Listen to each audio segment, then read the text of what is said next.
महाराज जी, महाराज श्री का ये प्रश्न है, जम्बू से पधारे महाराज जी, हरिराम दास महाराज जी, बड़े साधक प्रवीण हैं। सबसे पहले महाराज आप जिस तरह साष्टांग दंडोत महाराज जी। एक प्रश्न ये है कि ईमानदारी से मैं साधु कैसे बनूं? ईमानदारी से मैं साधु कैसे बन सकूं? बहुत सुंदर बात कही। साधुता, एक मेरे बड़े भाई थे, साधु बनना तो ईमानदारी से बनना। बड़े भाई ने कहा था साधु बनना है तो ईमानदारी से बनना। जी, पहली बात तो महाराज जी, ये बिना साधु संग के साधुता आ नहीं सकती है। कोई भी साधन किया जाए उसमें अहम की प्रधानता होती है, अहम कर्ता भाव की प्रधानता होती है। कर्ता भाव की प्रधानता होने से विमूढ़ता जाती नहीं है। अहंकार विमूढ़ात्मा कर्ता हमिति मन्यते। तो जब तक कर्ता भाव नहीं जाएगा, अहम भाव नहीं जाएगा, तब तक साधुता नहीं आती है। परुख वचन अति दुषा श्रवण सुनि ते ही पावक न दहोंगो, पर निरत निरंतर मन क्रम वचन नेम निभोंगो, कभों कहों या रहनि रहोंगो, श्री रघुनाथ कृपालु कृपाते साधु स्वभाव गहोंगो।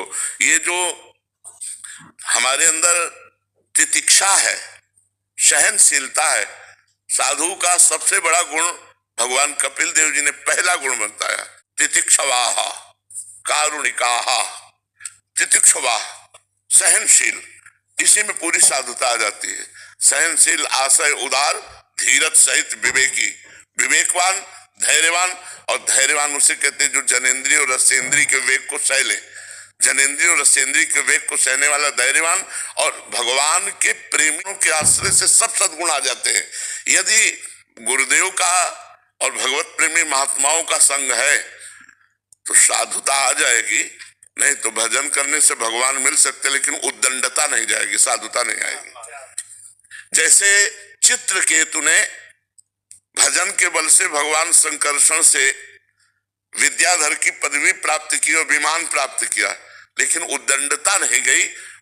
विमान चढ़े चढ़े देवादिदेव महादेव जी के समीप गया, जहां सनकादि उतर करके हाथ जोड़कर बैठते हैं, वहां विमान पर चढ़े चढ़े और भगवान शंकर से कह रहा है कि एक गृहस्थ पुरुष भी अपनी पत्नी से मर्यादा से मिलते हैं, और आप देवादिदेव महादेव होकर, जगत गुरु होकर सभा में अपनी पत्नी को वामांग में विराजमान किए।